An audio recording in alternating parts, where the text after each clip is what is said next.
Hey guys, welcome back to the episode 3 of Valippu podcast. Yes. അപ്പോൾ നമുക്ക് start ചെയ്യാം. അതിന് മുന്നോടിയായിട്ട് നമ്മളൊരു വിശിഷ്ട അതിഥി ഇവിടെ വന്നിട്ടുണ്ട്. His name is Aju.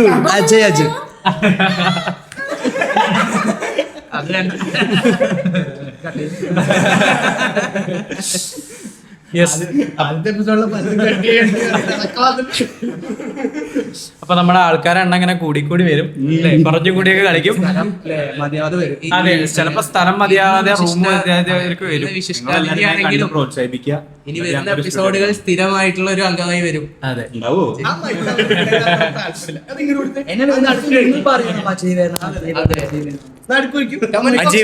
Comment ബോക്സിൽ പറയണം അജയേട്ടൻ വരണം, അജയേട്ടൻ വരണം, അജയേട്ടൻ വരണം. അതെ അതെ, ആകെ രണ്ടുപേരാണ്.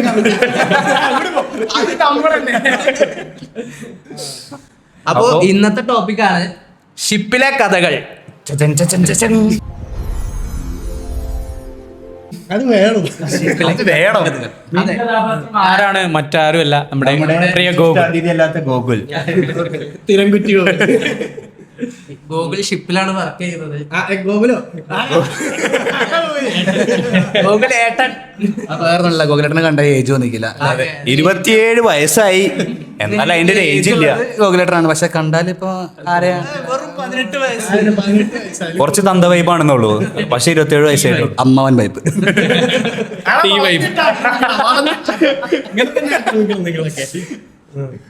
അപ്പൊ ഷിപ്പിലെ കഥകൾ, ഉത്സിതങ്ങൾ. സ്റ്റാർട്ടിങ് എങ്ങനെയാണ്? പിന്നെ ഇപ്പൊ ഏത് പൊസിഷനിലാണ് ഇരിക്കുന്നത് ഷിപ്പില്?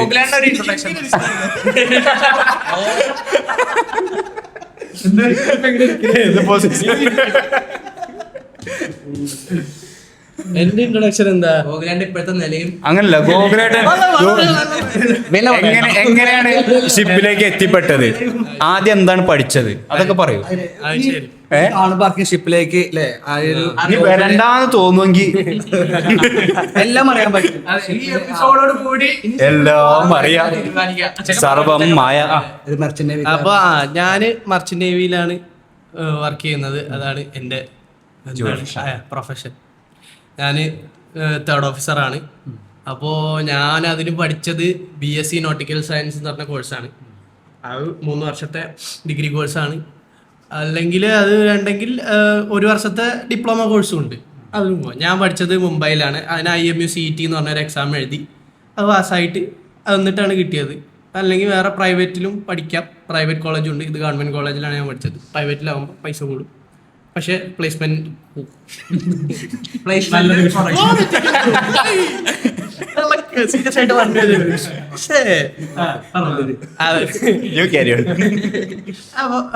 അപ്പൊ എന്താണ് കൂടുതൽ പൈസയാവും പ്രൈവറ്റിലാണെങ്കിൽ. പക്ഷെ പ്ലേസ്മെന്റ് എന്താണ് കിട്ടും ഉറപ്പായിരിക്കും. ബട്ട് ഇവിടെ ഗവൺമെന്റിൽ നമ്മുടെ കഴിവനുസരിച്ചിരിക്കും. അതെ, പിന്നെ പ്ലേസ്മെന്റ് എന്താ കമ്പനികൾ വരുന്നതനുസരിച്ചിരിക്കും. അപ്പോൾ എന്നാണ് ആദ്യം യാത്ര തുടങ്ങിയത്? ഏത് ഇയറിലാണ് അഥവാ എത്ര വർഷത്താണ് ട്രെയിനിങ് പീരീഡ്? ആദ്യം ഷിപ്പിൽ പോയത്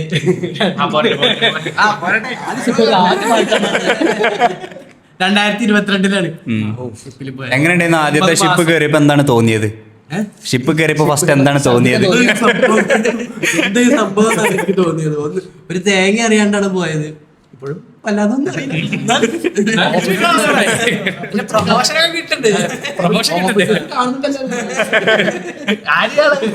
മലയാളികളല്ല, പരീക്ഷകളൊക്കെ ഉണ്ട്, ജീവിച്ചു പോകാനൊക്കെ ഉണ്ട്. വണ്ടി ഓടിക്കലുണ്ടോ? വണ്ടി ഓടിക്കാറുണ്ടോ? ഷിപ്പ് വണ്ടി അല്ല, ഷിപ്പ്. അതെ, ഷിപ്പിലെ വണ്ടി ഓടിക്കുന്നതാണ് മെയിൻ പണി. അതാണ്. അപ്പൊ ഡ്രൈവറാണ് ഷിപ്പിലെ. ഷിപ്പിലെ ഡ്രൈവർ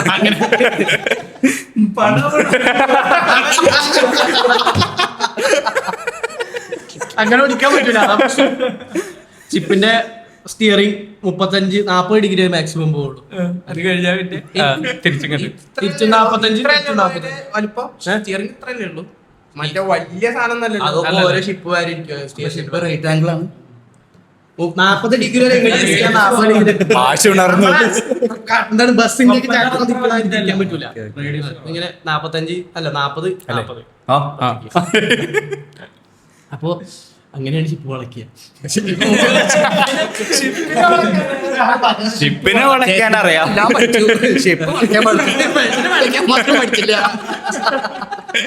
നീ കഴിക്കൂ. ചിപ്പ് വളയ്ക്കും എല്ലാം വളയ്ക്കും. ഷിപ്പ് മാത്രമേ വളയ്ക്കുള്ളൂ. എന്നിട്ട് 9 മാസം ഞാൻ ഷിപ്പിൽ തന്നെയായിരുന്നു. എവിടെയും പുറത്തിറങ്ങിയിട്ടില്ല. 9 മാസം കഴിഞ്ഞപ്പോ ഞാൻ പുറത്തിറങ്ങി. 9 മാസം കഴിയുമ്പോഴാണല്ലോ പുറത്ത് വരിക. 9 മാസം കോൺട്രാക്ട്. 9 മാസം അതൊരു കോൺട്രാക്ട് ആണല്ലോ. നമ്മൾ 9 മാസം ഞാൻ ആദ്യം കാഡറ്റ് ആയിട്ട് പോയി. 9 മാസവും അത് ഗ്യാസ് കാരിയർ ആയിരുന്നു. അപ്പൊ കോവിഡ് ആയിരുന്നു. അപ്പൊ അധികമല്ല ഷുവർ ലീവേ കിട്ടിയിട്ടില്ല. ഞാൻ ഷിപ്പിൽ തന്നെയായിരുന്നു. ഞാൻ പുറത്തേ ഇറങ്ങിയിട്ടില്ല. ഞാൻ നിലത്ത് കാലി ഓട്ടുന്നത് 9 മാസം കഴിഞ്ഞിട്ടാ. കരയില് കാലി ഓട്ടുന്നത്. അല്ലെങ്കിൽ കടലല്ലേ, അല്ലെങ്കിൽ ഞാൻ സ്പേസിലായിരുന്നു.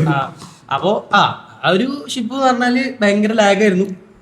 ഫസ്റ്റ് ഹാഫ് കൊള്ളൂല, സെക്കൻഡ് ഹാഫ് വളരെ മോശം.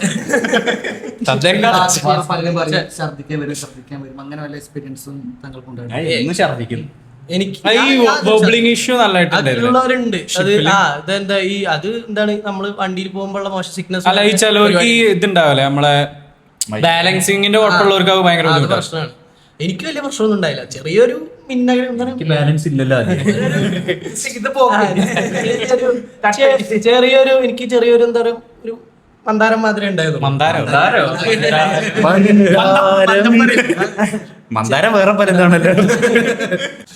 അപ്പൊ എനിക്ക് ചെറിയ ഒരു ബിസിനസ് മാത്രമേ ഉണ്ടായിരുന്നുള്ളൂ. പിന്നെ ഒക്കെ വാള് വെക്കണ കുറെ പേരുണ്ടായിരുന്നു ഛർദിക്കുന്നത്. അല്ല, അത് വാള് വെച്ചാലും 2-3 ദിവസം കഴിഞ്ഞാൽ ഇല്ല, അല്ല, ഷിപ്പിലെ ക്ലീനിങ് ഡ്യൂട്ടി അതിനൊക്കെ ആൾക്കാരുണ്ട്. അതിനൊക്കെ ഓരോരുത്തർക്കും ഡ്യൂട്ടി അറേഞ്ച് ചെയ്തിട്ടുണ്ട്. ഞാൻ ഇപ്പോ എന്താണ് കാഡറ്റ് ഷിപ്പ് 2 വർഷം 2 ഷിപ്പ് കാഡറ്റ് ഷിപ്പ് അടിച്ചിട്ട് പിന്നെ എക്സാം എഴുതി എന്താണ് ലൈസൻസ് കിട്ടി, തേർഡ് ഓഫീസറായി. ഞാനും എൻ്റെ കുറച്ച് കൂട്ടുകാരും ഉണ്ട്. അവരൊക്കെ എല്ലാവരും ഇപ്പൊ തേർഡ് ഓഫീസറായി. നല്ല കാര്യം, എല്ലാരും ഇപ്പൊ ചെയ്യലുണ്ട്. ഇല്ല അത് ഷിപ്പ് അനുസരിച്ച് ഷിപ്പിൽ ഒരാളല്ല ഉണ്ടാവുള്ളൂ. അല്ല, വലിയ ഷിപ്പാണെങ്കിൽ അഡീഷണൽ ഓഫീസറുള്ള ഷിപ്പുകളുണ്ട്. അത് കമ്പനി വർക്കിലോട് അനുസരിച്ചിരിക്കും. പിന്നെ കമ്പനി അനുസരിച്ച് ഈ ഷിപ്പിലുള്ള ഈ ഓഫീസേഴ്സ്മാരുള്ള ഇതെങ്ങനെയുണ്ട്? കൊളാബറേഷൻ ആണ്, റിലേഷൻഷിപ്പ് ആണ്, ഇന്ററാക്ഷൻസ്. നമുക്ക് നമ്മുടെ അത് എന്താണ് നമ്മുടെ അവസ്ഥ സത്യം പറഞ്ഞ പിന്നെ പോയ സീനായിരിക്കും കേട്ടോ. ഓരടാ നുണ പറഞ്ഞാ മതി. ഞാൻ സത്യം പറയാം. എന്താ ഇപ്പൊ ഷിപ്പില് നമുക്ക് നമ്മുടെ അവസ്ഥ നമുക്കെല്ലാം അറിയുള്ളൂ. അപ്പൊ അങ്ങോട്ടും ഇങ്ങോട്ടും ഒക്കെ എന്താണ് കോപ്പറേറ്റ് ചെയ്തിട്ട് തന്നെ നല്ല ആൾക്കാരൊക്കെ തന്നെയാണ്. മെയിൻലി നോർത്തുകാരാണോ? ഒരേ മുഖം കാണുകയല്ലേ. ആൾക്കാരാണോ നോർത്തത്തെ ആൾക്കാരാണോ അധികം ഉണ്ടാവല്? അത് ഇല്ല, എല്ലായിടത്തും സൗത്ത് ഇന്ത്യൻസും നോർത്ത് ഇന്ത്യൻസും അങ്ങനെയൊന്നും ഇല്ല. ഷിപ്പ് കയറിയ പിന്നെ നോർത്ത് സൗത്ത് ഒന്നും ഇല്ല, എല്ലാരും ഇന്ത്യക്കാരാ. ചൂണ്ടാടാറുണ്ടോ? വേറെ പലതും മീൻ പിടിക്കാൻ ഫ്രഷ് മീൻ നിങ്ങൾ ഫ്രഷ് മീൻ പിടിക്കാൻ ഡോൾഫിനെ പിടിച്ചിട്ടുണ്ടോ? ചൂണ്ടൊക്കെ ഇട്ടിട്ടുണ്ട്. കിട്ടാറുണ്ടോ? അത് അവരോട് ചോദിക്കും. പിന്നെ നമുക്ക് പിന്നെ ഇവിടുന്ന് പുറത്തുനിന്ന് ഫുഡ് അങ്ങനെ അലൗഡ് അല്ല. കാരണം എന്തെങ്കിലും ഫുഡ് പോയിസൺ അടിച്ചാൽ ഷിപ്പിലെ ഫുഡ് എന്തായിരിക്കും? മീൻ പിടിച്ച് തിന്നെ അങ്ങനെ. ഷിപ്പിലെ ഫുഡ് എന്തായിരിക്കും? ഷിപ്പില് ഫുഡ് അത് ഉണ്ട്, ഓരോ കുക്ക് അനുസരിച്ച്. ലക്ഷറി ആണോ? ലക്ഷറി ഫുഡ് ആണോ? എല്ലാ ദിവസവും ചിക്കൻ മീനൊക്കെ ഉണ്ടാവും. ഉച്ചക്ക് മീൻ ഉണ്ടാവും, രാത്രി ചിക്കൻ ഉണ്ടാവും, അല്ലെങ്കിൽ മട്ടൺ ഉണ്ടാവും, ബീഫ് ഉണ്ടാവും. Guys note it down. അതെ അതെ. ഫുഡ് കഴിക്കാനാണെങ്കിൽ ഷിപ്പ് പോവാം. കുക്കു അടിപൊളിയായിട്ട് ഉണ്ടാക്കെങ്കിൽ സൂപ്പർ. കുക്കു ആരാ? ചീഫ് കുക്കേ ആ അവിടെ ഓരോ ഡിപ്പാർട്ട്മെന്റ് ഉണ്ട്. ഈ സബ്സ്റ്റിറ്റ്യൂഷൻ അതാണ് ഈ ടെക് ഡിപ്പാർട്ട്മെന്റ് എന്ന് പറഞ്ഞാല് ഇത് പോയിട്ട് എന്നും മുട്ട ഉണ്ടാക്കി കൊടുക്കും. ഷിപ്പ് ഓടിക്കുന്ന ഷിപ്പിന്റെ മെയിൻ്റെനൻസ് ഒക്കെ നോക്കി നടക്കുന്നു ടെക് ഡിപ്പാർട്ട്മെന്റ്. പിന്നെ എഞ്ചിൻ ഡിപ്പാർട്ട്മെന്റ് എഞ്ചിനിലെ കാര്യങ്ങൾ, എഞ്ചിൻ റൂമിലെ കാര്യങ്ങൾ നോക്കി നടക്കുന്ന എഞ്ചിൻ ഡിപ്പാർട്ട്മെന്റ്. പിന്നെ ഗാലി ഡിപ്പാർട്ട്മെന്റ് കുക്ക് എന്താണ് ഇത് എന്താ പറയാ കുക്കിംഗ് ഫുഡിങ് ഫുഡ് ഹോസ്പിറ്റാലിറ്റി. അപ്പോ രണ്ടുപേരുണ്ടാവും. ഏകദേശം കുറെ രാജ്യങ്ങൾ കവർ ചെയ്തല്ലോ. എത്ര രാജ്യങ്ങൾ കവർ ചെയ്തു തന്നെ?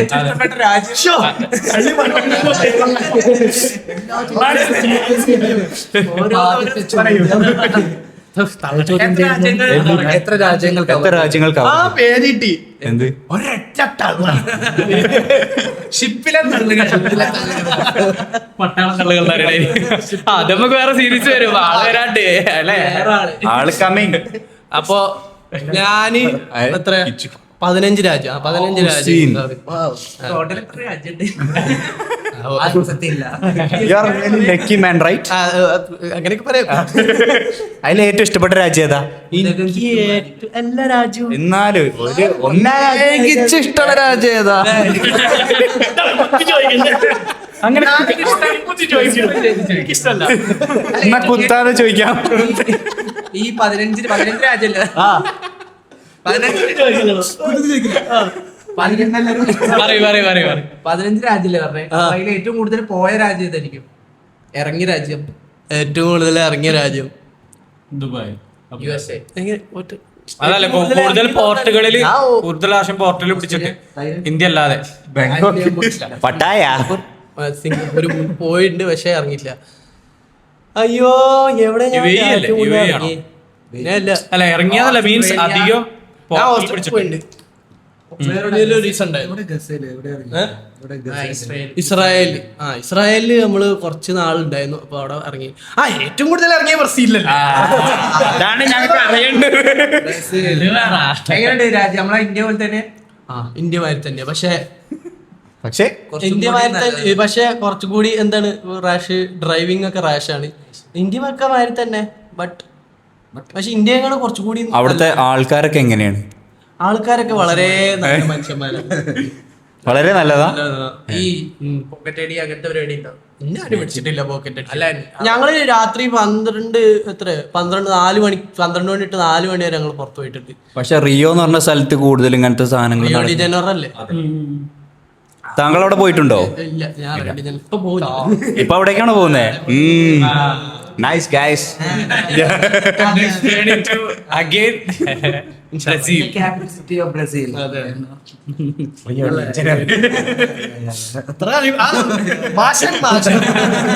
PSC. അല്ല, ഇപ്പൊ ഈ ഷിപ്പിൽ പോണത് മീൻസ് ഇപ്പോ എങ്ങനത്തെ ആൾക്കാരായിരിക്കും പ്രിഫർ ചെയ്യാ ഷിപ്പിൽ പോകാൻ? ഇൻട്രോവേർട്സ് അല്ലെങ്കിൽ കൂടുതൽ സംസാരിക്കുന്ന ആൾക്കാരോ? അങ്ങനത്തെ ആരാണ് കൂടുതൽ പണിയെടുക്കുന്ന അവർക്ക് പോവാ. അങ്ങനെയല്ല, എങ്ങനത്തെ സർവൈവ് ചെയ്യാൻ പറ്റുന്ന വായ്ത്താള്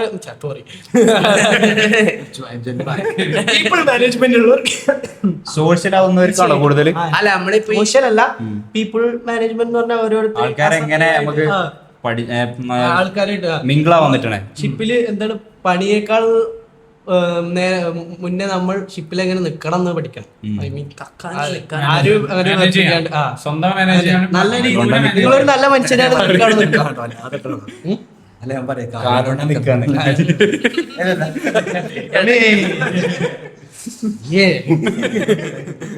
അല്ല, നമ്മള് എന്നും ഒരേ ആൾക്കാരല്ലേ കാണുന്നത്. അപ്പോ അങ്ങനത്തെ പ്രശ്നങ്ങൾ ഫേസ് ചെയ്തിട്ടുണ്ടോ ആർക്കെങ്കിലും? ഉപ്പുള്ളവർക്കോ അല്ലെങ്കിൽ ഓൾറെഡി ആ മൈൻഡ് സെറ്റിൽ വരുന്ന ഒരാളല്ലോ? ഞാൻ ഇതുവരെ പുതിയ കാഡറ്റുകൾക്കോ? എന്റെ 3 ഷിപ്പിൽ ഞാൻ ഗൂഗിളാണ്ടല്ല, ഗൂഗിളിന്റെ ഒപ്പം വന്നവരല്ലേ ഫേസ് ചെയ്തിട്ടില്ല. ഷിപ്പില് വല്ല വഴക്ക്, തല്ല്, അങ്ങനെ എന്തെങ്കിലും അനുഭവങ്ങൾ? ഇൻസിഡൻസ് ഒന്നും ഉണ്ടായിട്ടില്ല.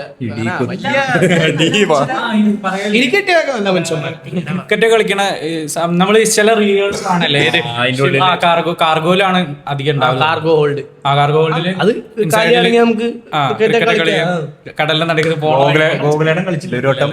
ഞാന് ഇതിലായിരുന്നു ഗ്യാസ് കാരിയറിൽ എന്ന പോലെ ക്രിക്കറ്റ് കളിച്ച അത് നല്ല വിറ്റായിരുന്നു. അത് കുറെ പന്തുണ്ട്, എത്രയോ 100 പന്തുകൾ ഉണ്ടായിരുന്നു കൈകളിൽ. അപ്പൊ ഓരോന്നും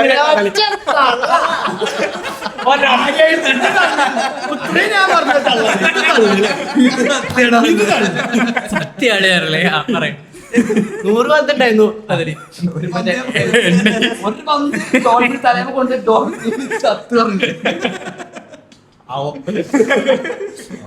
ടെന്നീസ് ബോളല്ലേ? തിമിംഗലം കണ്ടിട്ടുണ്ടോ? ഇഷ്ടം പോലെ. Tennis ബോളാണോ stitch ബോളാണോ? ഏതുകൊണ്ടാ കളിക്കാറ്? ടെന്നീസ് ആണോ സ്റ്റിച്ച് ആണോ? ടെന്നീസ് ബോൾ ഡോൾഫിൻ ചിരിക്കാറുണ്ട് ഇടയ്ക്ക്. ഇല്ല. ഇല്ല, ഒന്ന് കരഞ്ഞു പോകും. ഡോൾഫിൻ ഷിപ്പിന്റെ മുന്നിൽ ഇങ്ങനെ ചാടി ചാടി പോകും. അതറിയില്ല, ആ ഷിപ്പിന്റെ വേവ് ഉണ്ടാവണോ കൂപ്പിന്റെ അവിടെ അതിങ്ങനെ സർഫ് ചെയ്യാൻ വരും. മറ്റേ ആ ഷിപ്പിന്റെ മുന്നിൽ ഇങ്ങനെ ഒരു പൊന്തിക്കുന്ന സാധനം ഇങ്ങനെ ബൾബസ് ബോ ബൾബസ് ബോ അതിങ്ങനെ പോകുമ്പോ ആ വെള്ളം ഇങ്ങനെ അവിടെ ഒരു ഇതുണ്ടാവുമല്ലോ, ഓരോ ഓളം ആ ഓളത്തിൽ താളം തുള്ളാൻ അല്ല ഈ ഷിപ്പില് ഈ എന്താ പറയാ എന്താ പറയാ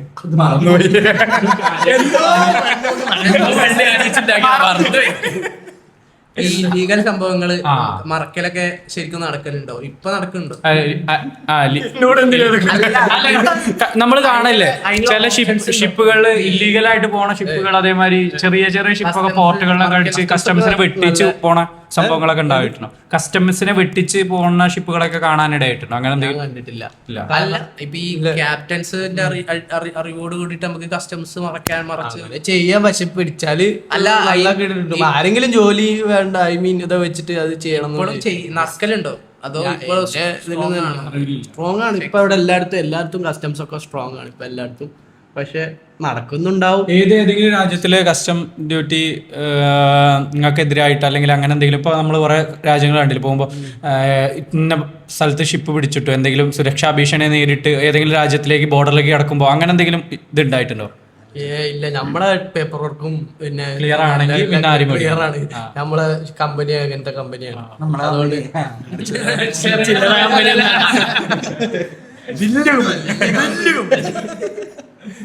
അപ്പൊ അതുകൊണ്ട് ഷിപ്പൊന്നും പിടിച്ചിടൂല. ഈ സെക്യൂരിറ്റി ഇഷ്യൂ, യുദ്ധങ്ങൾ അങ്ങനത്തെ എന്തെങ്കിലും നേരിട്ടിട്ടുണ്ടോ? നമ്മള് ഇസ്രായേലിലുള്ളപ്പോ ഒരു മിസൈൽ വന്നിട്ടുണ്ട്. അല്ല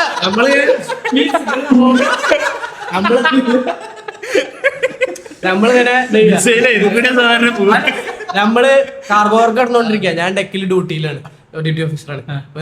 ഞാനും പിന്നെ എന്റെ ഇപ്പോഴും ഡ്യൂട്ടി എബി ഉണ്ട്. അപ്പൊ ഞങ്ങൾ ഇങ്ങനെ ഒരു കാർഗോ സർവേയർ ഉണ്ട് അവിടെ. ഇന്ന് രാത്രി ഒരു മിസൈൽ വിട്ടിട്ടുണ്ടായിരുന്നു, അറിഞ്ഞില്ലേ?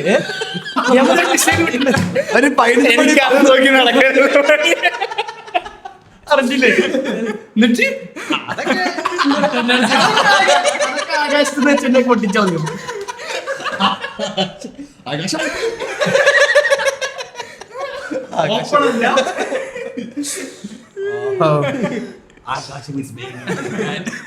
ആകാശത്തിന് പൊട്ടിച്ചു. ആകാശ വിസ്ഫോടനങ്ങൾ മിസൈലാണ് വിട്ടത്, മനസ്സിലായോ? അത് വേറൊന്നുമല്ല. അല്ല, യമൻ. ഇത് നമുക്ക് ടൈറ്റാനിക്കിന്റെ ഇത് എടുത്താലോ? അല്ല, തമ്മനയില്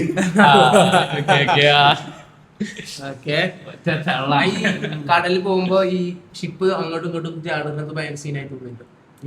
അതല്ല, തല കറങ്ങണതല്ല, ഇനി ഷിപ്പ് മറിഞ്ഞു പോവാ. ഡീപ് സീ എങ്ങനെയാ? കുറെ ആൾക്കാർ പറഞ്ഞിട്ടുണ്ട് ഡീപ് സീ ഏരിയ എന്ന് പറഞ്ഞാൽ ചില സ്ഥലത്ത് ഭയങ്കരമായിട്ട് ഈ വോബ്ലിംഗ് ഇഷ്യൂം, ചില സ്ഥലത്ത് നമ്മള് ഡീപ് സീയിൽ ശാന്തമായിട്ടുണ്ട്. ഡീപ് സീന്റെ പല മോഡൽ ഉണ്ടല്ലോ. പിന്നെ ഏതെങ്കിലും രീതിയിലുള്ള ചുഴികൾ, അല്ലെ, മാരകമായിട്ടുള്ള ചുഴികൾ എവിടെയെങ്കിലും കണ്ടിട്ടുണ്ടോ? അതൊക്കെ നമുക്ക് നേരത്തെ ഇത് കിട്ടൂടാ. ഇതുണ്ടെങ്കിൽ എന്താ പറയാ, അപ്പൊ ആ വഴി കൂടെ നമ്മൾ പ്രിഫർ ചെയ്യില്ല, മാറിപ്പോ. പിന്നെ എന്താണ് വെതർ റിപ്പോർട്ടൊക്കെ നമുക്ക് നേരത്തെ കിട്ടും. അപ്പൊ നമ്മളെ റൂട്ടിന്റെ കൂടെ വരികയാണെങ്കിൽ നമുക്ക് വാണിംഗ് ഒക്കെ നമ്മുടെ വെതർ എന്താണ് വെതർ കൺട്രോളിംഗ് അല്ല ഇതുണ്ട്, എന്താ പറയാ, റൂട്ടിംഗ് സിഗ്നലിംഗോ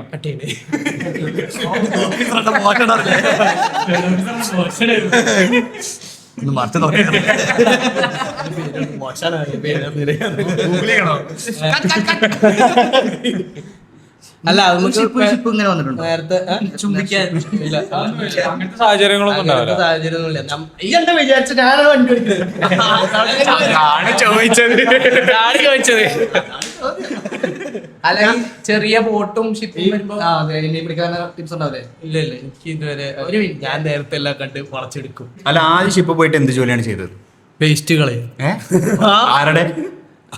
ഞാൻ ക്യാരക്ടറായിട്ടല്ലേ ആയിരുന്നു അവിടെ. വേസ്റ്റ് ഇതൊക്കെ ഈ ഗാർബേജ് ഒക്കെ എന്ത് ചെയ്യും? ഇതൊന്നും ഷിപ്പ് എന്താണ് കടലിൽ തള്ളാൻ പറ്റില്ല. വേസ്റ്റ് മാനേജ്മെന്റ് എങ്ങനെയാണ്? ഒരു ബോട്ടിലെത്തിയിട്ട് കളയാ. ആ അവിടെ ഷോറിലെത്തിയിട്ട് നമ്മള് ഒരു എന്താണ് ഷോറിൽ അവിടെ റിക്വസ്റ്റ് ചെയ്തിട്ട് അവിടെ നമ്മള് ഇതൊക്കെ ഷിപ്പിൽ ഒരു സ്ഥലത്ത് കൂട്ടി വെക്കും. ഓരോ ഷിപ്പിലും ഓരോ വേസ്റ്റ് ഉണ്ട്. A4 എന്താണ് plastic, sorry A4 food waste മറന്നുപോയി. അത് കണ്ട് ഇത് ഓടിക്കാൻ മാത്രമാണ് ഇപ്പൊ അറിയണം. എനിക്ക് ഓടിക്കാൻ അറിയില്ല. തിരിക്കാൻ പറഞ്ഞില്ല. മറവി അത് കൺഫ്യൂഷൻ ആയതുകൊണ്ട് പറഞ്ഞിട്ട് കാര്യമില്ല. ചിലപ്പോൾ എല്ലാവർക്കും പറ്റണ അങ്ങനെയല്ല. നമ്മള് പ്ലാസ്റ്റിക് ഫുഡ് വേസ്റ്റ് ഉണ്ടാവും. ഫുഡ് വേസ്റ്റ് നമുക്ക് അതിനൊക്കെ മാർപ്പോളിന്റെ ഓരോ റൂളുകളുണ്ട്, അതനുസരിച്ച് ചെയ്യണം. ഇപ്പൊ പറയാൻ നിന്നാല് കുറെ നേരം പറയേണ്ടി വരും. അപ്പൊ അതിനനുസരിച്ച് ഫുഡ് വേസ്റ്റ് കളയും. പിന്നെ ഇതുണ്ട്, പ്ലാസ്റ്റിക് ഉണ്ട്, പിന്നെ പേപ്പർ ഓയിലി റാക്സ് ഉണ്ട്, പിന്നെ ഡൊമസ്റ്റിക് വേസ്റ്റുകൾ, പിന്നെ മെറ്റൽ ഗ്ലാസ്. ഇതിനൊക്കെ കളർ കോഡ് ചെയ്തിട്ട് ഇതുണ്ടാവും. ബ്ലൂ ആണെങ്കിൽ ഫുഡ് വേസ്റ്റിന്റെ ഡസ്റ്റ്ബിൻ, പ്ലാസ്റ്റിക് ആണെങ്കിൽ red, paper and oily paper oil rags അല്ല, പേപ്പർ ആൻഡ് റാക്സ് അതിന് മഞ്ഞ, പിന്നെ പിന്നെ മെറ്റൽ ആൻഡ് ഗ്ലാസിന് വെള്ള, അങ്ങനെ കുറെ ഇതാണ്. അത് അതിനനുസരിച്ചിട്ട് നമ്മള് ഇത് ചെയ്ത് അതിനെ മാർക്ക് ചെയ്ത് പിന്നെ അതിനനുസരിച്ച് അവിടെ സ്റ്റോർ ചെയ്യും. പിന്നെ അത് ഇത് വരുമ്പോ എന്താണ് നമ്മള് കുറെ വേസ്റ്റ് ഉണ്ടാവും. റിസപ്ഷനിൽ കൊടുക്കും. കുറെ വേസ്റ്റ് ഉണ്ടാവും. അതന്നെ ഓരോ വോയേജും ഓരോ റിസപ്ഷനും അനുസരിച്ചിട്ട് നമുക്ക് കപ്പാസിറ്റി ഉണ്ട്. ഇതിനെ കൂടുതൽ നമ്മൾ സ്റ്റോർ ചെയ്യാൻ പാടില്ല.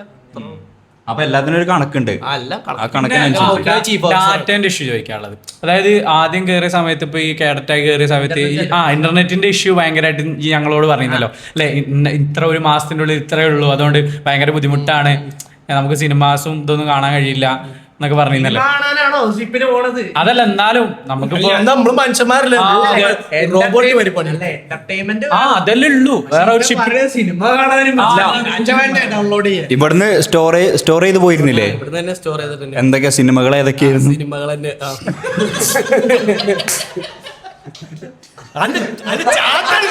മനസ്സിലായി.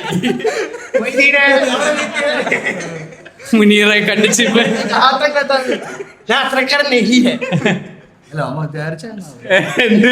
അല്ല ഈ താമസമൊക്കെ ഡോർമെറ്ററി ടൈപ്പ് ആണോ അതോ എങ്ങനെയാണ്? താമസം ഡോർമെറ്ററിൽ എല്ലാവർക്കും ഓരോ റൂം ഉണ്ട്. ഓരോ റൂം. ഞാൻ പോയ ഷിപ്പിലൊക്കെ റൂം, ബാത്റൂം, അറ്റാച്ച്ഡ് ബാത്റൂം. ആ ഒരാൾക്ക് കിടക്കാനും ബാത്റൂമും ആ ഒരു സ്പേസ് ആയിരുന്നു. അല്ല എനിക്ക് ആദ്യത്തെ പോയ ഷിപ്പിൽ അത്ര ഉണ്ടായിരുന്നുള്ളൂ. ഒരു ബെഡും പിന്നെ ഒരു സോഫയും പിന്നെ ഒരു ഇങ്ങനെ ഇതും. ഇതാ ഇത് ഇത്രല്ലേ ഈ വാതില് കണ്ടില്ലേ? ഇല്ല അവിടെ കാണില്ല.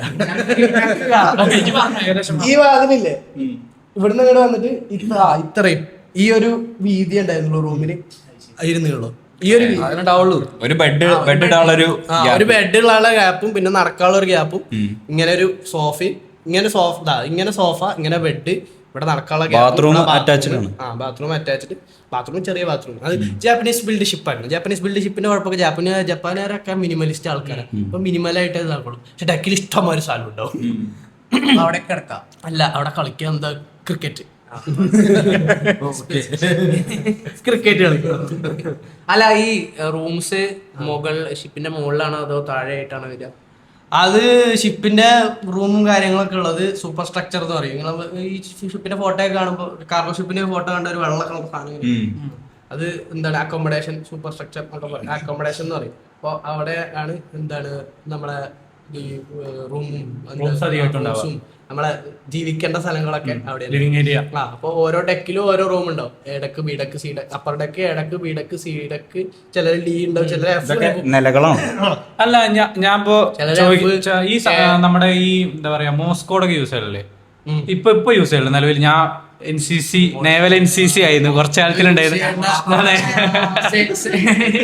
അല്ല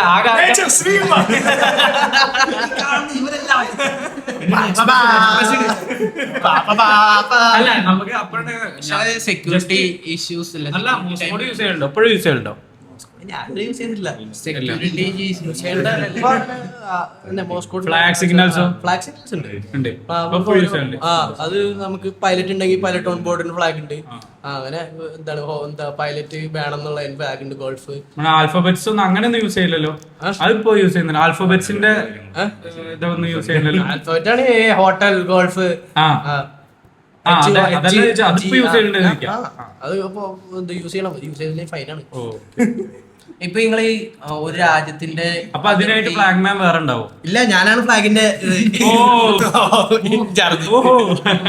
അത് ശരി. അല്ല, നമ്മൾ ഈ ഒരു രാജ്യത്തിന്റെ അതിർത്തി ബോർഡറില്ലേ, ബോർഡർ കടല് കടക്കുമ്പോ എന്തെങ്കിലും പ്രോട്ടോകോള് നോക്കണം. ഏതോ നമ്മളിപ്പോ കടന്ന അപ്പൊ തന്നെ പോലീസ് അതൊക്കെ ചെയ്യേണ്ട എന്താന്ന് കാണിക്കാനായിട്ട് ഇതുണ്ട്. എന്താണ് നമുക്കൊരു ALRS എന്ന് പറഞ്ഞിട്ട് ഒരു ഇതുണ്ട്. എന്താണ് ALRS എന്ന് പറഞ്ഞ ബുക്ക് ഉണ്ട്. Admiralty radio stations, Admiralty book of radio station. അതിൽ 6 വോളിയം ഉണ്ട്. അതിൽ 6ാമത്തെ വോളിയത്തില് 12ാമത്തെ പേജിലല്ല, ഇപ്പൊ എല്ലാം ഓൺലൈനാണ്. അപ്പൊ ഈ ബുക്ക് എന്താണ് ആപ്പായിട്ടുണ്ട്. അപ്പൊ അതിൽ ചെന്ന് നമ്മൾ ഇന്ന സ്ഥലത്തിന്റെ പേരടിച്ചു കൊടുത്താൽ അവിടെ ഉള്ള എന്താണ് പൈലറ്റ് എന്തൊക്കെ ഉണ്ട്, അത് എന്താണ് എന്താ ചെയ്യേണ്ടത് എന്നൊക്കെയുള്ള ഡീറ്റെയിൽസ് ഒക്കെ മൊത്തമായിട്ട് വായിക്കേണ്ട എന്തൊക്കെ ചെയ്യണം. അപ്പൊ നമ്മൾ ചില സ്ഥലത്ത് എത്തുമ്പോൾ നമ്മൾ പറയണം ഇന്ന ആള് ഇന്ന BTS എന്ന് പറഞ്ഞാല് vessel traffic control system, traffic service system. അപ്പോൾ BTSന് വന്നിട്ട് BTSനുള്ള ഇന്ന BTS ഞങ്ങൾ ഈ ഷിപ്പാണ്, ഞങ്ങൾ ഇതിൽ കൂടെ ഇപ്പൊ പാസ് ചെയ്യുന്നു, നമ്മൾ ഇന്ന സ്ഥലത്തേക്കാണ് പോകുന്നത്, ഈ കാർഗോയാണുള്ളത് എന്നൊക്കെ അവര് കൺട്രോൾ റൂമിൽ ഇങ്ങനെ അറിയിക്കണ മാതിരി അല്ലേ. എന്നിട്ട് 2 മണിക്കൂർ അറൈവലിന് മുന്നേ കോൾ ചെയ്യാൻ പറയും. എന്നിട്ട് നമ്മൾ 2 മണിക്കൂർ അറൈവലിന് മുന്നേ കോൾ ചെയ്യുക. പിന്നെ 1 മണിക്കൂർ എന്നിട്ട് നമ്മൾ എന്ത് ചെയ്യണം എന്ന് പറയും. നമുക്കിപ്പോ ആങ്കർ ഇടണോ അതോ കയറണോ എന്നൊക്കെ അവർ പറഞ്ഞു.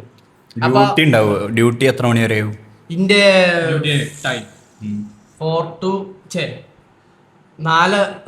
8 to 12 വാച്ച്.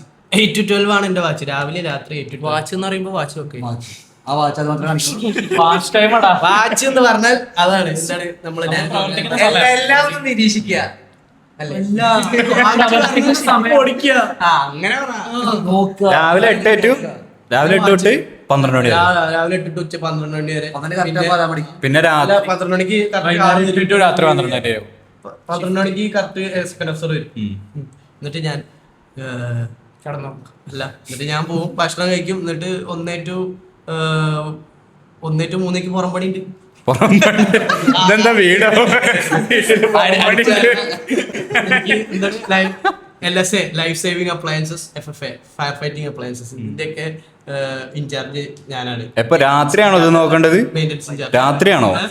രാത്രിയാണോ പുറംപടി അതോ രാവിലെ? രാത്രിക്ക് വേറെ ഡ്യൂട്ടി ഉണ്ട്. രാത്രി വേറെ പണിയുണ്ട്. 8 to 12 വാച്ച് പറഞ്ഞില്ലേ അത് കഴിഞ്ഞിട്ടുള്ള 1 to 3 രാവിലെ 8 to 12. പിന്നെ സീല്. പിന്നെ പോർട്ടിലെത്തിയാല് 6 on 6 off എന്താ ഇതുണ്ടാവും. 6 to 12 അല്ലെങ്കിൽ 7 to 12. അപ്പൊ മൊത്തത്തില് 8 hour ആണ് വർക്കിംഗ് ടൈം ഒഫീഷ്യലി. 10 hours. അപ്പൊ ഈ സൺഡേസ് ലീവ് അല്ലേ? സൺഡേസ് ലീവ് ഒന്നുമില്ല. ഐ മീൻ പുറംപണി ഉണ്ടാവും. പുറംപണിയിൽ എന്തൊക്കെ പണി ഉണ്ടാവും? പുറംപണി എന്താ ഈ ഓരോ ഫയർ ഫൈറ്റിംഗ് ഇല്ല പെയിന്റ് അടി. ആ പെയിന്റ് നമ്മള് അടിക്കണം. എവിടെ പെയിന്റ് അടിക്കണ്ടേ? എവിടെ പെയിന്റ് അടിക്കണം? നമ്മളെ ഫയർ ഫൈറ്റിംഗ് അപ്ലയൻസസ് ഒക്കെ മെയിൻറ്റെയിൻ ചെയ്ത് വെക്കണ്ട്. നമ്മളെ ഫയർ ഫൈറ്റിംഗ് അപ്ലയൻസ്, നമ്മളെ ഫയർ ലൈൻ, ഈ എന്താണ് ഫയർ ഹോസ്, പിന്നെ പെയിന്റ് അടിക്കണം. വേണ്ട ഒരു പ്രാവശ്യം പെയിന്റ് ഇടയ്ക്ക് ഇങ്ങനെ മീൻ ഇങ്ങനെ തട്ടുമ്പോ പെയിന്റ് ഇങ്ങനെ അത് നമ്മൾ പെയിന്റ് അല്ല, എന്തിനാണ് പെയിന്റ് അടിക്കണേ? കളറായി നിൽക്കാനാ? തുരുമ്പാവാതിരിക്കാൻ നമ്മുടെ ഉപ്പുവെള്ളം തട്ടുമ്പോ അതുകൊണ്ടാണ്. ഉപ്പുവെള്ളം കെട്ടുമ്പോ ഇതാവും. അപ്പൊ 3 കോട്ട് പെയിന്റ്. 3 കോട്ടോ? അപ്പൊ നമ്മള് ഉപ്പ് പഞ്ചസാര ഇടും. അതേമാതിരി കടലിൽ കുറച്ച് പഞ്ചസാര ഇട്ടാ പോരെ? ആദ്യം എത്ര 1 കിലോ ഇട്ടാ മതിയോ? ആദ്യം first coat, second coat, final coat. അല്ല, നമ്മളെ ഈ പെയിന്റിൽ കുറച്ച് പഞ്ചസാര കലക്കി വെച്ചാ പിന്നെ ഷുഗറായിട്ട് കൺട്രോൾ ആവില്ല.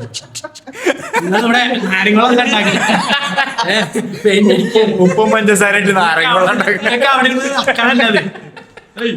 15 രാജ്യങ്ങള് കണ്ടു എന്ന് പറഞ്ഞതില് എവിടെയായിരിക്കും ഗോകുലാണ് ഏറ്റവും ഇഷ്ടപ്പെട്ടൊരു സെറ്റിൽ ചെയ്യാൻ പറ്റും അല്ലെങ്കിൽ അങ്ങനത്തെ ഒരു സ്ഥലം തോന്നുന്നത്? എനിക്ക് സെറ്റിൽ ചെയ്യാൻ പറ്റുന്ന ഓസ്ട്രേലിയ ഭയങ്കര ഇഷ്ടമായി. കാരണം അവിടെ ഭയങ്കര ശാന്തത, അധികം ആൾക്കാരൊന്നും ഇല്ല, വലിയ ട്രാഫിക് ഒന്നും ഇല്ലാത്തൊരു. ഇനിയിപ്പോ ഞാൻ പോയ സ്ഥലം അങ്ങനെ ആയതുകൊണ്ടാണോ ആവോ, ഞാൻ ഒരു ദിവസം അവിടെ അധികം പോയില്ല. അപ്പൊ പോയ ദിവസത്ത് വല്ല ലീവ് ഉണ്ടായിരുന്നു അവിടെ? ഇല്ല നല്ല നല്ല ശാന്തത. അവിടെ ഇരുന്ന് ധ്യാനിച്ചാലോന്ന് വരെ ഞാൻ ആലോചിച്ചാറില്ല. അതിന് നമുക്ക് വാരണാസി പോവാം. ധ്യാനിക്കാൻ പറ്റിയ സ്ഥലം. അപ്പോ അങ്ങനെ ഓസ്ട്രേലിയക്ക് ഷിഫ്റ്റ് ആവണമെന്നൊക്കെ ആഗ്രഹമുണ്ട്. പക്ഷെ വരാന്നൊക്കെ തണുപ്പല്ല അവിടെ, ഭയങ്കര തണുപ്പാണ്, ഭയങ്കര തണുപ്പും ചൂടാൻ ഭയങ്കര ചൂട്. ഏത് രാജ്യം പിന്നെ ഇല്ലാത്ത പിന്നെ ഇല്ലാത്ത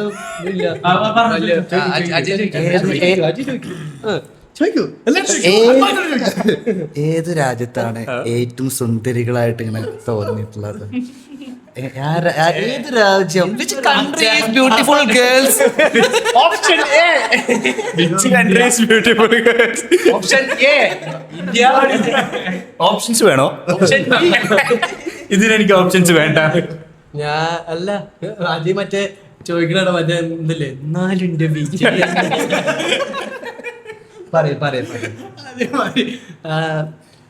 അപ്പൊ ഏറ്റവും സുന്ദരികളായ സ്ത്രീകളുള്ളത് അങ്ങനെ എല്ലായിടത്തും നല്ല സുന്ദരികളായ, എല്ലാവർക്കും അവരുടേതായ പ്രത്യേക സൗന്ദര്യമുണ്ട്. എല്ലാവർക്കും സൗന്ദര്യമുള്ള സ്ത്രീകളുണ്ട്. അങ്ങനെയാണെങ്കിലും എല്ലാ സുന്ദരികളാണ്. എന്നാലും നമുക്ക് പെട്ടെന്നൊരു കണ്ണുടക്കുന്ന നല്ല സന്ദർഭങ്ങളും കണ്ണുടക്കുന്ന രണ്ട് കണ്ണുകളും ഏറ്റവും നല്ല മനുഷ്യര് എവിടെ, ഏത് രാജ്യക്കാരായിരിക്കും? ഇല്ല, മനുഷ്യർ. കഴിഞ്ഞിട്ട് മതി വേറെ. ഇന്ത്യ. ജപ്പാനിൽ പോയപ്പോ അവർ നല്ല മനുഷ്യർ പറഞ്ഞാല് അവരെല്ലാം ടു ദ ബുക്ക്. എന്താണ് എന്താ അല്ല എന്താണ് ടെക്സ്റ്റ് ബുക്ക്, ഐ മീൻ ഇതാണ് എന്താ പറയാ, ഡിസിപ്ലിൻ, ഭയങ്കര ഡിസിപ്ലിൻ ആയിട്ട് കറക്റ്റ് ടൈമിൽ ഉള്ളൊരു സിസ്റ്റമാറ്റിക്. നമുക്ക് വലിയ തലവേദന ഒന്നുമില്ല, എല്ലാം സിസ്റ്റമാറ്റിക് ആയിട്ട് പടപട. അതുകൊണ്ടാണോ മറ്റേ ജപ്പാനിലെങ്ങാനും ട്രെയിൻ ലേറ്റ് ആവുമ്പോ അവിടെ റീഫണ്ട് കൊടുക്കുന്നു? എല്ലാം കറക്റ്റ് ആയിരിക്കും, എല്ലാം പടപട. ഇന്ന സമയത്ത് തുടങ്ങും, ഇന്ന സമയത്ത് ഇത് വരും, അടുത്ത ബർത്തിങ് എല്ലാം കറക്റ്റ്. നമ്മളോട്ട് വലിപ്പിക്കൂല, നമുക്ക് കറക്റ്റ് ആയിട്ട്. പിന്നെ അവരെപ്പോഴും ഓരോ ജപ്പാനിൽ പോയ പോവും എല്ലാരും കണ്ടാല് കുഞ്ഞ് നമസ്കാരം നമസ്കാരം തേർഡ് എഞ്ചിനീയർ കുഞ്ഞു കളിക്കെത്തിയതാ. എന്തിനാ കുനിഞ്ഞ? നീ വരാൻ വേണ്ടി കുനിഞ്ഞതാ? വരാൻ വേണ്ടി കുഞ്ഞതാറല്ലേ കുഞ്ഞു ഏതോ അതല്ല. ഇപ്പൊ ഈ നമ്മൾ ഈ ഇന്ത്യക്കാര് പല രാജ്യങ്ങളിൽ ഇറങ്ങുമ്പോ അവര് നമ്മളെ വേറെ കാണൽ അങ്ങനത്തെ ഒരു സംഭവം ഉണ്ടോ? ഇന്ത്യക്കാര് വേറെ കാണുന്നുണ്ട്, അപ്പൊ നമ്മളും കാണാറില്ലേ അല്ല, അല്ലാണ്ട് ഇന്ത്യക്കാരൊരു മീൻസ് വേർതിരിവുണ്ടാവാറുണ്ടോ? അവരെ രാജ്യത്തിന് എനിക്ക് അങ്ങനെ ഒരു അനുഭവം ഉണ്ടായിട്ടില്ല. ഇപ്പൊ ഹോസ്പിറ്റാലിറ്റി എങ്ങനെ ഉണ്ടല്ലേ? കാനഡയിലൊക്കെ ഇപ്പോഴത്തെ അവസ്ഥ അല്ലേ? കാനഡയിലൊക്കെ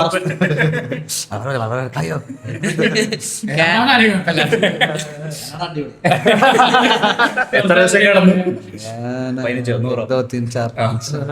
ഈ കാനഡയിലൊക്കെ ഇപ്പോഴത്തെ അവസ്ഥ അല്ലേ? മീൻസ് ഇപ്പൊ ഇന്ത്യക്കാരെ അവര് ഇന്ത്യക്കാര് ചെയ്യുന്ന സംഭവം റോട്ടില് അവർക്ക് അവരുടെ കൾച്ചറിന് രീതിക്കല്ല ഇന്ത്യക്കാര് പെരുമാറുന്നത്.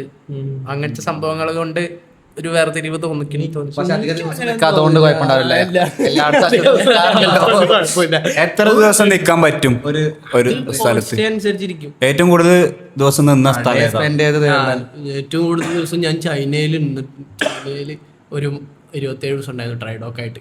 പക്ഷെ ഷിപ്പ് തന്നെ തിരിച്ചു വരണം. ഡ്രൈഡോക്ക് അറ്റകുറ്റപ്പണിക്ക് നമ്മള് കരയില് മാരി എന്താണ് നമ്മള് ഡ്രൈഡോക്ക് ചെയ്യുന്ന വർക്ക്ഷോപ്പ് കയറ്റുന്ന പരിപാടി. അപ്പൊ നമുക്ക് അവിടെ പോർട്ടില് കാര്യങ്ങളോ പുറത്തിറങ്ങിയിട്ട് ബാക്കിയുള്ള കാര്യം അപ്പൊ അവിടെ ഹോട്ടലൊക്കെ ഒരു സെറ്റ് ആക്കി തരുമോ? ഇല്ല, പുറത്തിറങ്ങണ്ട. ഷിപ്പ് തന്നെ ഇങ്ങനെ കറങ്ങാൻ പോകുന്നു, ഡ്യൂട്ടി ഉണ്ട് നമുക്ക്, വെറുതെ അല്ലല്ലോ. നന്ദോട്ട് എന്താ ചോദിക്കാൻ? ഞാൻ ചോദിച്ചു അല്ല ഷിപ്പിൽ എത്ര ഷിപ്പല്ല ഒരു കൺട്രിയിൽ നമ്മൾ എത്ര ഡേ സ്പെൻഡ് ചെയ്യും? നമ്മളൊരു കൺട്രി അത് നമ്മളെ ലോഡിങ് ഓപ്പറേഷൻ ഡിസ്ചാർജിങ് ഓപ്പറേഷൻ അനുസരിച്ചിരിക്കും. പിന്നെ ലോഡിങ് അനുസരിച്ചിരിക്കുന്നു. മാക്സിമം നമ്മള് ലോഡിങ് ഡിസ്ചാർജിങ് ഓപ്പറേഷൻ അനുസരിച്ച് 2 ആഴ്ച 3 ആഴ്ച 2 ആഴ്ച പിന്നെ മിനിമം 2 ആഴ്ച. അപ്പൊ അതുവരെ മിനിമം ചില പോർട്ടിൽ ഒരു ദിവസം കൂടി നിൽക്കാം. ചില പോർട്ടിൽ മാത്രമല്ലേ ഇറങ്ങാൻ പറ്റുള്ളൂ.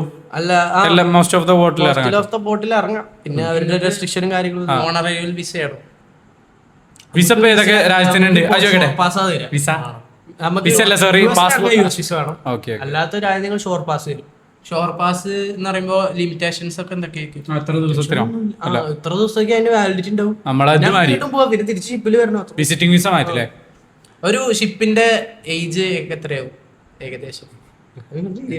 അത് 20 വയസ്സ് വരെ ഉള്ളത്. അത് ഷിപ്പ് എന്താണ് സർവീസിന് ഇതെല്ലാം ഇതാക്കിയാല് പിന്നെ ബീച്ച് ചെയ്യും ഇവര്. ബീച്ച് ചെയ്യാൻ അത് വെച്ചിട്ട് പിന്നെ അതേ മാറ്റം ബീച്ച് ചെയ്തിട്ട് അതുകൊണ്ട് സ്ക്രാപ്പ് ചെയ്യും. പിന്നെ ഒരു ഷിപ്പില് എത്ര ജോലിക്കാരുണ്ടാവും? അതൊരു ഷിപ്പ് അനുസരിച്ചിരിക്കും. അല്ല, നിലവിൽ പോയതിൽ എത്ര എത്ര ഡിപ്പാർട്ട്മെന്റ് ഉണ്ട് ഷിപ്പില്? അത് ഡിപ്പാർട്ട്മെന്റ് ഇപ്പൊ ഞാൻ പറഞ്ഞതില്ല, ഡെക്ക്, എഞ്ചിൻ, ഗാലി, ഞാൻ പറഞ്ഞത് ഫുഡ്. അജേട്ടൻ പറയൂ. അജേട്ടൻ പറയൂ. പറയട്ടെ. പുറത്തു പോയ കാര്യങ്ങൾ ചോദിക്കാം. പുറത്ത് പോയിട്ട് അവിടുത്തെ ഫുഡ് എങ്ങനെ ഉണ്ടായിരുന്നു? ഫുഡ് രാജ്യത്തെ ഫുഡാണ് താങ്കൾക്ക് ഏറ്റവും ഇഷ്ടം? ഫുഡ് അങ്ങനെ ഞാൻ പോയത് ചൈനയിൽ പോയിട്ട് ഞാനൊരു ബീഫ് ബർഗർ കഴിച്ചു. പിന്നെ ചൗച്ചു അതാണോ പേര്? അമേരിക്കയിൽ പോയിട്ടും ഞാനൊരു ബീഫ് ബർഗർ കഴിക്കും. അങ്ങനെ രണ്ട് പറഞ്ഞ തലങ്ങളിലോ, ഒന്ന് ക്രിസ്ത്യാനോ റൊണാൾഡോ, ഒന്ന് മെസ്സി. രണ്ട് നമുക്ക് അടിപൊളിയാന്ന് പറയാം. അതെന്താ നെയ്മറിന്?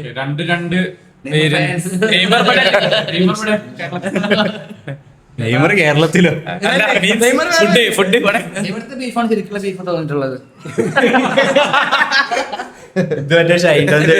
എത്ര തുള്ളി പിടിച്ചപ്പോഴാണ് എവിടുത്തെ ബീഫാണ് പിന്നെ അല്ല, ഈ വെറൈറ്റി ഫുഡ് കഴിച്ചിട്ടുണ്ടോ? ഇപ്പൊ ഈ ഇല്ല, അത്രക്ക് ഇത് എന്താണ്, എനിക്ക് ധൈര്യം വന്നില്ല. കഴിക്കാൻ ആഗ്രഹമില്ല ഉണ്ടല്ലോ, നല്ല വയറിനും പറ്റിയാലേ പിന്നെ എനിക്ക് പണിക്ക് കൊള്ളാണ്. പോലും ഇല്ല. ഇതൊക്കെ ഈ സാധനങ്ങൾ രാജ്യങ്ങളിൽ ടാക്സ് ഫ്രീ ആണെന്ന് കേട്ടിട്ടുണ്ട്. ശരിയാണോ? ഇല്ല,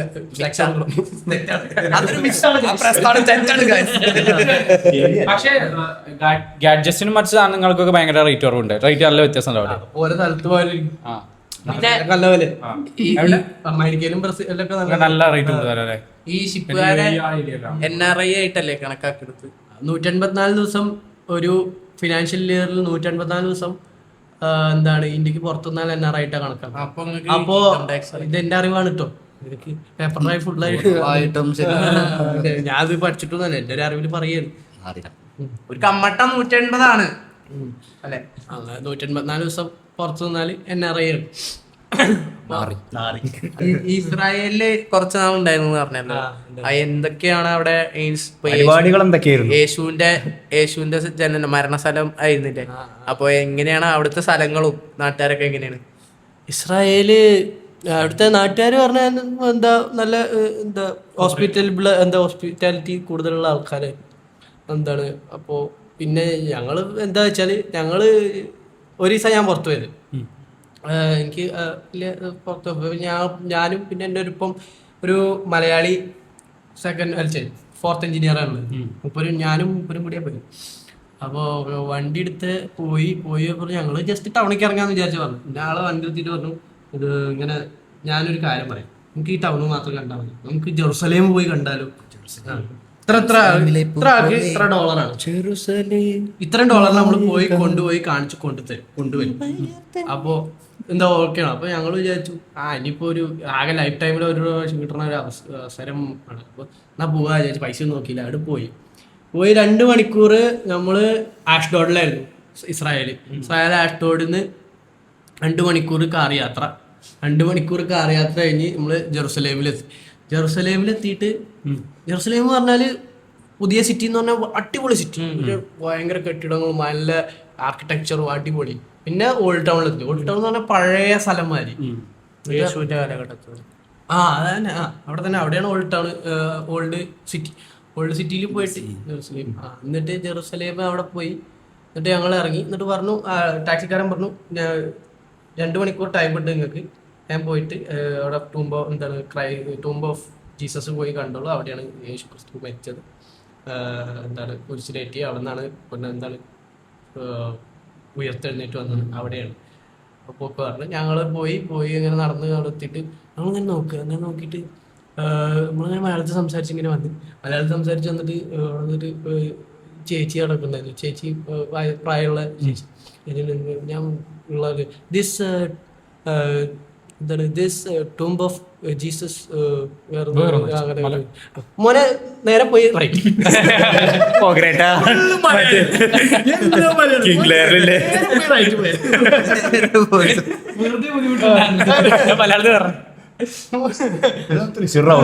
പെട്ടെന്ന് വേളാങ്കണ്ണിയിലെത്തി മലയാളം ഫുൾ മലയാളികളെ അവിടെ. എന്നിട്ട് അവിടെ പോയി യേശു ക്രിസ്തു കുരിശിലേറിയ സ്ഥലവും പിന്നെ ഇപ്പോഴും മലയാണ് അവിടെ. അല്ലല്ല അതൊക്കെ നല്ല ബിൽഡിങ്ങാണ്. മലയൊന്നും യേശു പിന്നെ കിടത്തിയ സ്ഥലം. പിന്നെ നമ്മളവിടെ പോയി എഴുന്നേറ്റ സ്ഥലത്ത് പോയി ഇന്ന് പ്രാർത്ഥിച്ചു. ഈശ്വര പെട്ടെന്ന് ഇറക്കി തന്നെ കഴിഞ്ഞ ഇറക്കി വീട്ടിൽ പോവാൻ ഞാൻ 3-4 മാസമായി. എന്നിട്ട് പെട്ടെന്നായോ? 5.5 മാസത്തിലിറക്കി തന്നു. വളരെ പെട്ടെന്നാണല്ലോ. 4 മാസമായിരുന്നു ഞാൻ. എന്നിട്ട് അവിടെ പ്രാർത്ഥിച്ച് എല്ലാം ഞങ്ങൾ ചുറ്റിക്കറങ്ങി. പിന്നെ അപ്പോൾ പോയി പിന്നെ അങ്ങോട്ട് പോയി കുറെ നടന്നു പോയിട്ട് കുറെ നമ്മൾ ഗൾഫ് ബസാറിലെത്തിയ മാതിരി. മഞ്ചേരി ഗൾഫ് ബസാറിലെത്തിയ മാതിരി ഫുള്ള് മൊബൈലയുടെ അതൊരു എന്താ പറയാ, അത് ജെറുസലേമില് മുസ്ലിങ്ങൾ മാത്രമുള്ള ഒരു സ്ഥലം. മുസ്ലിങ്ങൾ മാത്രമേ ഉള്ളൂ അവിടെ. പിന്നെ അവിടെ പക്ഷെ ജെറുസലേമാർ അവിടെ ഷോപ്പിങ്ങിന് വരുന്നുണ്ട്. ഒരു ഗൾഫ് ബസാർ മാതിരി മുസ്ലിങ്ങൾ മാത്രമുള്ള സ്ഥലം. അപ്പൊ ഞാനാണ് ജെറുസലേമിലും മുസ്ലിങ്ങളുണ്ട്. ഇതൊക്കെയല്ല അവിടെ മുസ്ലിങ്ങളും അവിടെ നന്നായിട്ട് ജീവിച്ചു പോകുന്നുണ്ട്. ക്രിസ്ത്യാനികളും അല്ല അവിടെ ഇതാണ് ജ്യൂസാണ് കൂടുതൽ.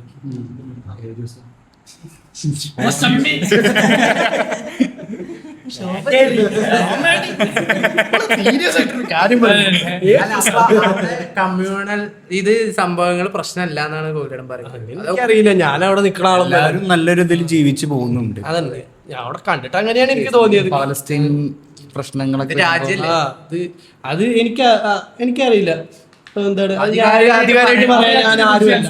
കണ്ടതിൽ വെച്ച് അവിടെ എല്ലാരും അടിപൊളി നൈസായിട്ട് പോകണം, അതാണ് ഉദ്ദേശിച്ചത്. അധികാരത്തിലിരിക്കുന്നവരാണല്ലോ കൊല്ലും വലിക്കും ഞാൻ എതിരാണ്, അത്രേ ഉള്ളൂ. കോഴിയെ കൊല്ലാം. മറ്റതൊന്നും എന്റെ കൺട്രോളിലല്ല, അതുകൊണ്ട് ഞാൻ അതിന് പറയാൻ. എന്തായാലും ഒരു തുണ്ട് ഭൂമിക്ക് വേണ്ടിട്ടാണ് എല്ലാരും തല്ലുകൊടുക്കുന്നത്. അതെ, മരിച്ച് മണ്ണടിഞ്ഞ പിന്നെ എന്ത് ഭൂമി.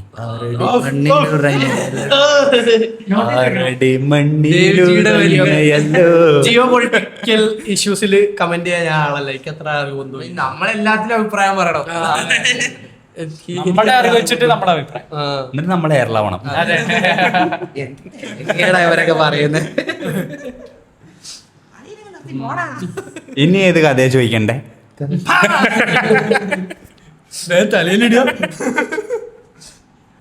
എവിടെയെങ്കിലും നമുക്ക് മറക്കാനാവാത്ത എക്സ്പീരിയൻസ് കാര്യങ്ങളൊക്കെ ഉണ്ടായിട്ടുണ്ടോ?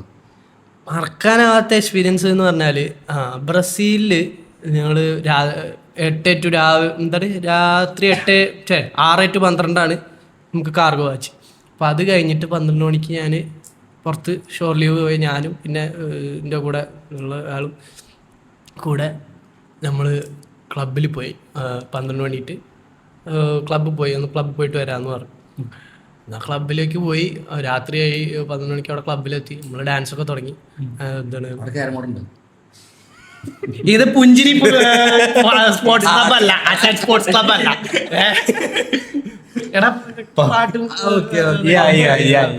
ക്ലബ്.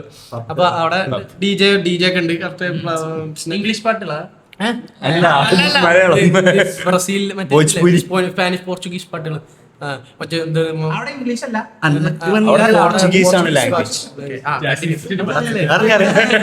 കണ്ടിന്യൂ.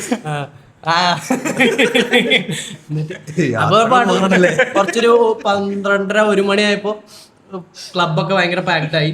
അപ്പോ ഒരു എന്താണ് ഒരാള് വന്നു, നമ്മള് കറക്റ്റ് ഒരു മാഫിയ ഡോൺ നമ്മള് സിനിമയിലെ കാണൂലേ, മാഫിയ റങ്കണ്ണനാണോ?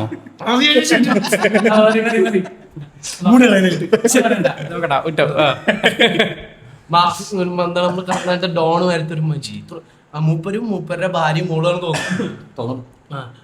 മൂപ്പരുടെ ഒപ്പം ഭയങ്കര ബ്ലാക്ക് ക്യാറ്റ്സ് നമ്മളെ അടുത്തൊരു ടേബിൾ ഉണ്ട്, അവിടെ വന്ന് നിന്ന് ഫുള്ള് ഇതായിട്ട് മൂപ്പരാണെങ്കിൽ മറ്റേ ഫുൾ മസിലും മറ്റേ ചെയിനൊക്കെ വെച്ചിട്ട് ഇവിടെ കൂടെ ഒക്കെ ടാറ്റു ഒക്കെ ഉണ്ടായിട്ട് ഞാനും എന്റെ കൂടെ ഉള്ള ആള് ഫുൾ ഡാൻസ് എന്താണ് കത്തിച്ച് ഡാൻസ് കളിക്കുക. ഞാൻ ഒരു പ്രാവശ്യം മൂപ്പരെ തട്ടി. എന്താ കത്തിച്ച്? അല്ല പറയട്ടെ എന്തോ സീനാണ്. ഫുൾ ഡാൻസ് അല്ല ഫുൾ ഡാൻസിൽ അയാൾ ഡാൻസ് നമ്മള് ഫസ്റ്റ് ഇത് ഞാൻ ആദ്യമായിട്ടാണ് ക്ലബിൽ പോണത്. അപ്പൊ അതിന്റെ ഒരു ഇതിൽ ഞാൻ ഫുൾ ഡാൻസ് നമുക്ക് എന്റെ കൈയൊന്നും ആദ്യം തട്ടി, അപ്പൊ ആള് ഇതാക്കില്ല, പിന്നെയും പോയി തട്ടി. അപ്പൊ ആളോട് വന്നു, ആളുടെ ബ്ലാക്ക് ഒക്കെ വന്നു. അപ്പൊ ഞാൻ ഇങ്ങനെ ആയി.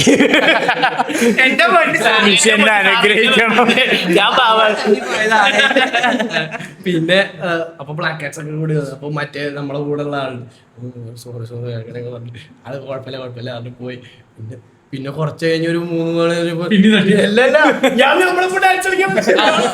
നമ്മള് 3-4 മണി വരെ ഡാൻസ് കളിച്ച് അന്ന് പിന്നെ ക്ലബിൽ നിന്ന് ഇറങ്ങിപ്പോയി. അതൊരു വെൽക്കം, ഭയങ്കര പേടിപ്പെടുത്തുന്ന, എന്നാലും ഒരു ഇതായിരുന്നു. പേടിച്ചു തീർന്നായി പോയി. പറഞ്ഞില്ല ശ്വാസന കമ്പനി ആയപ്പോ ഒന്നും കൂടി. അതല്ലേ എന്നിട്ട് അയാൾ എന്തേലും മേടിച്ചെന്നോ? എന്തേലും മേടിച്ചെന്നോ? ജീവനോടെ വിട്ടല്ലോ.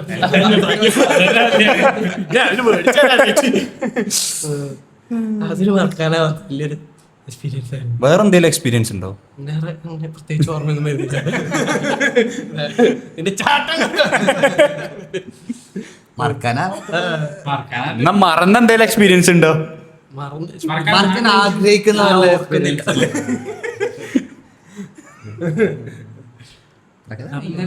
ഇപ്പൊ ഈ ഫുൾ 5 സ്റ്റാർ അല്ലേ, അവിടെ ഷിപ്പ് കയറുന്നത് വരെ താമസവും ഈ ടിക്കറ്റ് ഫ്ലൈറ്റ് ടിക്കറ്റ് ഒക്കെ 5 സ്റ്റാർ ഫെസിലിറ്റീസ് ഒക്കെ സെറ്റപ്പ് അല്ലേ? ഇതെല്ലാം കമ്പനി എടുത്തു തരല്ലേ? അതൊക്കെ കമ്പനി ചെയ്ത് നമുക്ക് അവിടെ എത്തുന്ന വരെയുള്ള ചെലവെല്ലാം കമ്പനി. ശരി, ഈ കമ്പനി നഷ്ടത്തിലാണ്. നിങ്ങളൊക്കെ ഇത്രയും ചെയ്ത് തരാമെങ്കിൽ അവർക്ക് കിട്ടുന്ന ടേൺഓവർ എന്തായിരിക്കും കാർഗോയില്? എത്ര ഉണ്ടായിരിക്കും? എനിക്കറിയില്ല, ഞാൻ ഇതിനെ നോക്കും. ശമ്പളം കിട്ടിയപ്പോ ഞാൻ കോടികളുടെ ബിസിനസ് ആയിരിക്കും.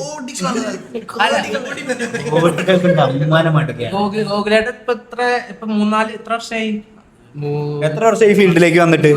3 വർഷം. ഈ 3 വർഷത്തിന്റെ എക്സ്പീരിയൻസ് വെച്ചിട്ട് ഈ ഒരു +2 കഴിഞ്ഞുള്ള കുട്ടികളോട് ഷിപ്പിന്റെ ഈ മേഖലയ്ക്ക് പോകണോ വേണ്ടേ, എന്താ ഗോകുലേട്ടന്റെ അഭിപ്രായം?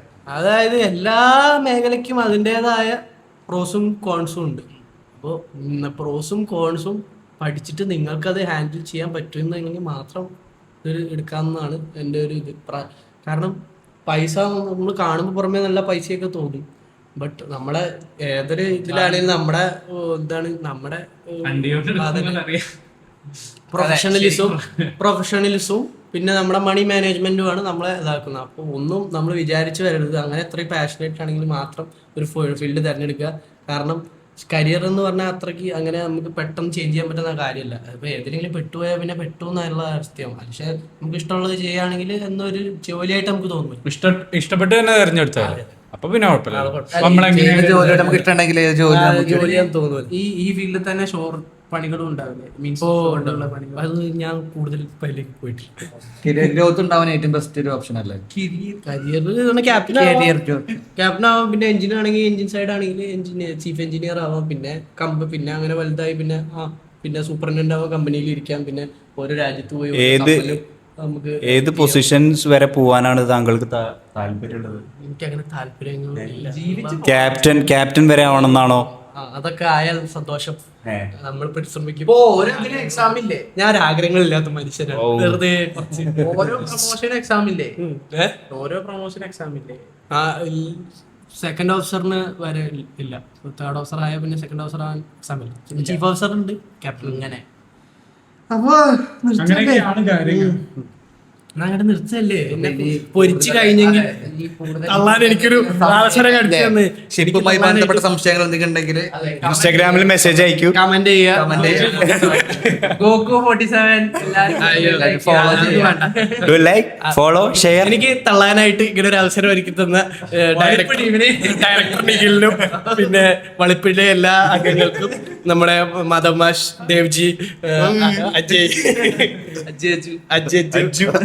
ഡയറക്ടർ നിഖിലിനും എന്റെ ഹാർദവമായ ഹൃദയം നിറഞ്ഞ നന്ദികൾ അർപ്പിക്കുന്നു. ഇനി നിങ്ങൾക്ക് എന്തെങ്കിലും സംശയങ്ങൾ എന്തെങ്കിലും ഉണ്ടെങ്കിൽ കമന്റ് ചെയ്യുക, ലൈക്ക് ചെയ്യുക, സബ്സ്ക്രൈബ് ചെയ്യുക. സംശയം ഉണ്ടെങ്കിലും എന്തെങ്കിലും അതെ Like ലൈക്ക് ചെയ്യുമ്പോൾ അതിന്റെ അപ്പുറത്ത് സബ്സ്ക്രൈബ് ബട്ടൺ ഉണ്ടാവും. അതിന്റെ അപ്പുറത്ത് ഒരു ബെല്ലൈക്കണും ഉണ്ടാവും. അതെ അതെ പൊട്ടിക്കണം. അപ്പൊ അത്രേ ഉള്ളൂ. അത്രേ ഉള്ളൂ. അതെ കട്ട്. ജയ് ഹിന്ദ്. നന്ദി, നമസ്കാരം. തള്ള് സീസൺ തുടരുന്നതാണ്.